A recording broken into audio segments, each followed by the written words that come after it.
Estamos de vuelta, muchas gracias por acompañarnos. Está aquí el doctor Luis Lamas Puccio, abogado penalista, a propósito de la audiencia en la cual el Poder Judicial, la Sala Penal Nacional, representada por el doctor Richard Concepción Carguancho, va a determinar si el expresidente Ollantumala, su esposa Nadine Heredia, van a prisión preventiva, ¿no? En el marco de una investigación que ya lleva alrededor de 3 años, ¿no, doctor? ¿Cómo le va? Muy buenas tardes. Y hago un poco el puente con esto porque, claro, uno diría, después de 3 años, después de tanto tiempo, hay algo fuerte porque no hay aún una acusación, ¿no? Claro, la acusación va a venir en su oportunidad. Me imagino que esto se va a concretar más adelante sobre la base de toda la labor que ha venido desarrollando el Ministerio Público a lo largo de la investigación preparatoria. Lo que pasa es que no es una investigación tampoco sencilla, porque se requiere de la cooperación internacional, hay información de colaboradores, de testigos, hay que afianzar toda la documentación de carácter contable y además habrían surgido nuevos hechos distintos a los hechos que motivaron el contenido y el fundamento de la resolución primigenia que dio inicio a la investigación preparatoria. Tanto es así que se declaró compleja esta investigación por esas razones. En el camino se ha pedido comparecencias, se ha pedido impedimento de salida del país, ¿no? Una serie de actos restrictivos. Y ahora se llega a este punto. ¿Por qué podría el fiscal Juárez Atoche llegar a este asunto? Bueno, son varios los aspectos, ¿no? El primero es que habrían surgido hechos distintos a los hechos anteriores que no se conocían. Es decir, las colaboraciones eficaces, en el caso de Lava Jato, Odebrecht, algunas declaraciones de algunos testigos y informes de carácter técnico por parte de la OMPE, ¿no?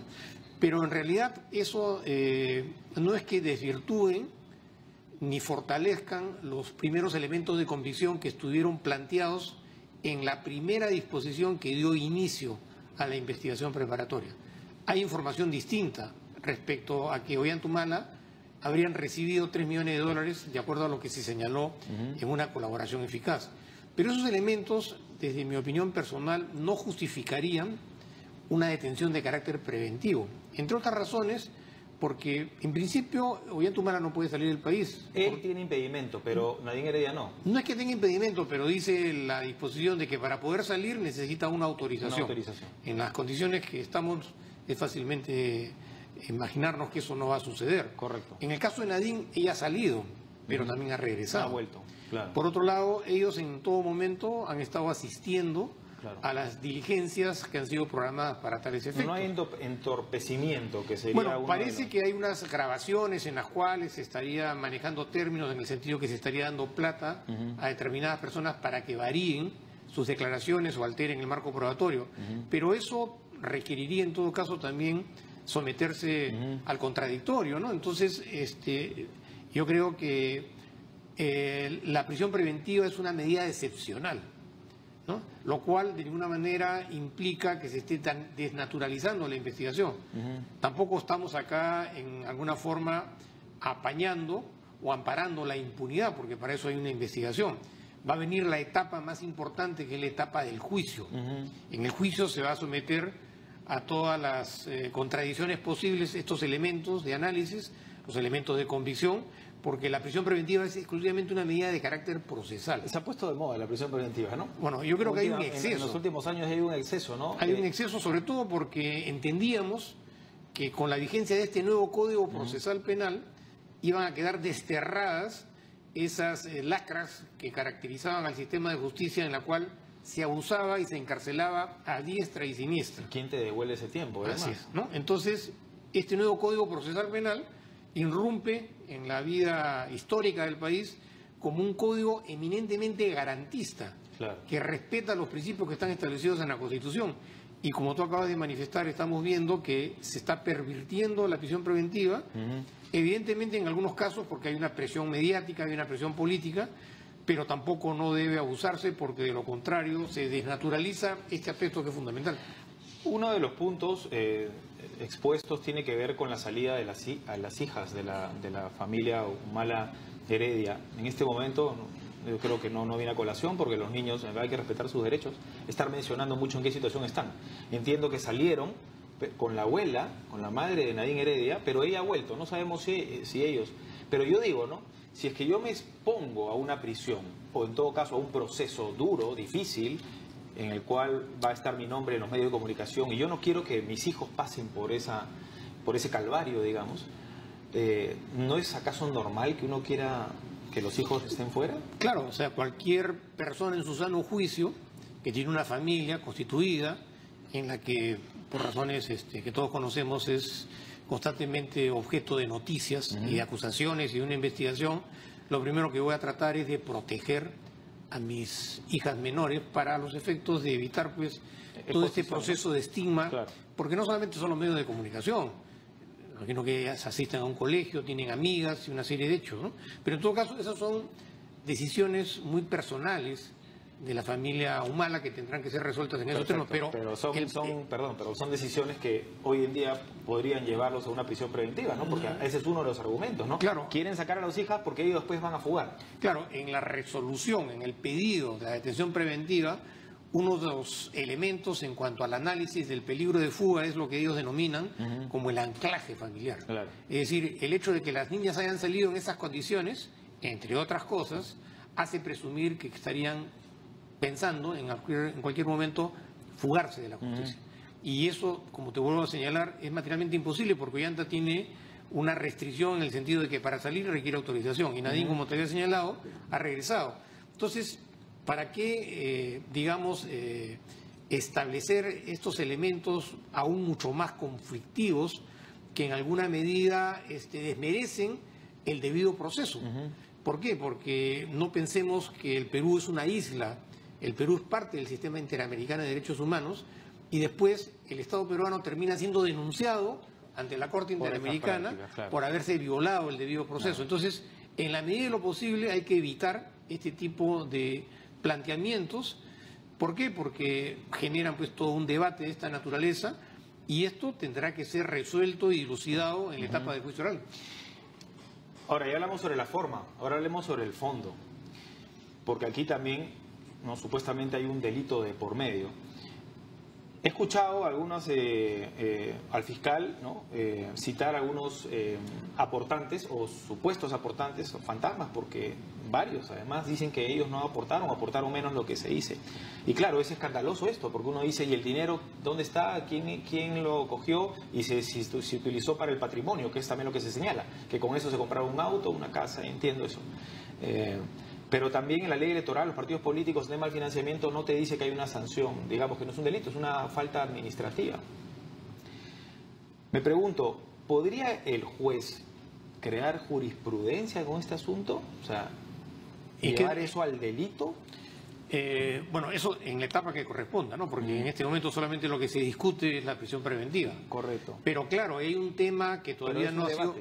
Hay un debate sobre si es delito o no es delito, ¿no? Claro, ¿no? La información que aparece en el pedido de la fiscal, o de la fiscalía en el tema de la prisión preventiva, se señala y se establece como elementos de convicción informes de la OMPE y además versiones de terceras personas, en el caso de los colaboradores, de que efectivamente se había entregado esta suma de dinero. Ollanta Humala lo niega de manera rotunda, pero claro, ahí tendrá que trabajarse la prueba indiciaria para poder llegar a la conclusión o a la convicción de que efectivamente, por más que se niegue, existen indicios que hacen presumir que efectivamente ese fue un hecho de carácter real. Pero por otro lado también está esta situación que no está lo suficientemente claro en el país, en la legislación nacional, sobre los orígenes de los fondos. En el pedido que hace el fiscal, hace señalamiento de que a través de la versión que han brindado los colaboradores en Brasil, existía una oficina de operaciones estructuradas.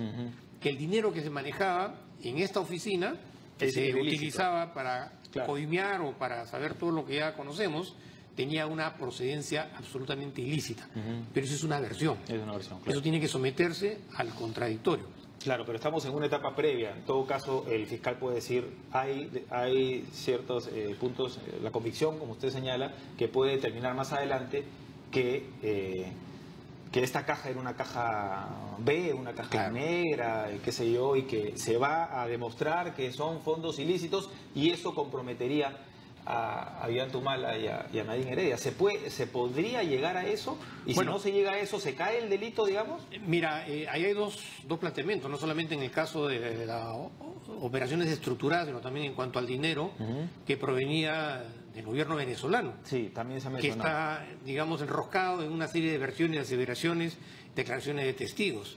Pero eso es un tema que tendrá que ser resuelto de manera categórica en Brasil, para poder, digamos, finiquitar si efectivamente el dinero que se manejaba dentro de esas operaciones estructuradas era un dinero sucio. Correcto. ¿Por qué? Porque el hecho de que se maneje dinero en una oficina de operaciones estructuradas no significa de que sea dinero sucio. De repente era dinero que aportaban las empresas Y que estaba en la contabilidad. y que estaba en la contabilidad y era un dinero lícitamente ganado. Claro. Es cierto también que la legislación que reprime el delito de lavado de activos en el Perú le otorga autonomía al delito de lavado de activos, en el sentido de que yo no necesito demostrar el origen de esos fondos. Pero es un tema discutible que tendrá que ser resuelto en su oportunidad, o en todo caso habrá que plantearse una casación ante la Corte Suprema para que defina, porque este no es solamente un problema en esta investigación, sino en otras, ¿no? Bueno, y puede generar un precedente que puede complicar a varios líderes políticos, ¿no? Porque Bueno, creo que en varios La partidos... historia de las campañas políticas en nuestro país en los últimos 20 años son historias un poco turbias, ¿no? En el sentido de que no se sabe de dónde provenía, no había justificación, tanto es así que hay investigaciones abiertas actualmente contra algunos líderes políticos Claro. respecto a que no han podido demostrar ante la OMPE que el dinero con el cual financiaron sus campañas era un dinero lícito. Entonces, bajo esa premisa, todos deberían ser investigados. Claro, pero exacto, pero digamos la campaña es el paraíso, ¿no? Y en el paraíso puede pasar, digamos, lo que uno quiere con su dinero. Pero en el caso de Ollanta se dice, utilizó la plata para comprarse una casa o para comprarse un automóvil. Creo que ahí lo complica un poco, ¿o no? Bueno, podría ser una apropiación ilícita, pero no un delito de lavado de activos. No hay lavado de Porque activos entonces. no es que yo quiera afirmar categóricamente que no hay lavado. Lo que manifiesto es que hay un debate en los momentos actuales Claro. respecto a posiciones encontradas que están teniendo resultados pragmáticos en los procesos que se están desarrollando por el delito de lavado de activos. Ahora, cuando uno lava activos, le lava activos a alguien, ¿no? Bueno, supuestamente. puede ser un autolavado también. porque puede ser un autolavado. Claro, yo puedo también lavar dinero que obtuve de manera ilícita y que necesito darle apariencia de legalidad. Formal, claro. Así es, ¿no? Claro. También puedo recurrir a fuentes externas que necesitan de mi manejo para darle apariencia de legitimidad. Claro. ¿No? Por eso yo en varias oportunidades he señalado que los partidos políticos deberían ser considerados como sujetos obligados a informar a la unidad de inteligencia financiera y que los secretarios de los partidos políticos tengan condición de oficiales de cumplimiento, así como sucede con los bancos, con las empresas, ¿no? Y de esta forma poder, digamos, fiscalizar el origen del dinero, porque esto es un círculo vicioso. O sea, dinero sucio Claro. que se invierte en la campaña va a dar resultados sucios con el paso de los años. Bueno, claro que sí. Por eso, para ir finalizando, se dice, ¿no? El cohecho sí los lleva presos, porque es una condición. Yo te doy dinero y tú después me entregas una obra, ¿no? Claro. Y eso es lo que no se puede determinar. Pero claro, no en vano, no es casualidad que Barata haya sido muy específico a la hora de responder, ¿no? Sobre el gasoducto, ¿no? No ha habido una transacción, digamos, ¿no? Bueno, eso hay que mirarlo Con lupa. con lupa y tocarlo con pinzas, porque la declaración de un colaborador tiene sus reparos, ¿no? Es muy fácil, con la finalidad de yo salvarme, Claro.